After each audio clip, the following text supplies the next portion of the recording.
আমার স্ত্রী আমার পাশে ঘুমাচ্ছিল এবং হঠাৎ আমার ফেসবুকে একটা নোটিফিকেশন পেলাম। একজন মহিলা আমাকে অ্যাড করতে চাচ্ছেন, তাই আমি তাকে যোগ করেছি।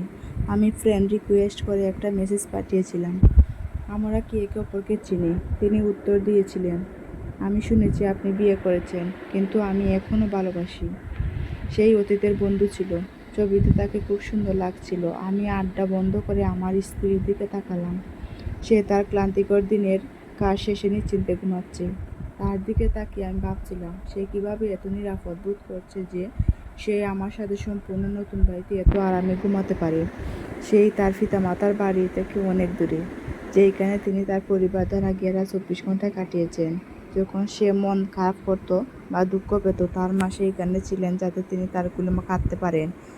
তার বোন বা ভাই জোকস বলতো এবং তাকে হাসাতেন। তার বাবা বাড়িতে এসে তার পছন্দের সব কিছু নিয়ে আসতেন। এবং এখনও তিনি আমার উপর এত বিশ্বাস স্থাপন করেছেন। এইসব চিন্তা মাথায় এলো, তাই ফোনটা তুলে ব্লক চাপলাম। আমি তার দিকে ফিরে তার পাশে শুয়ে পড়লাম।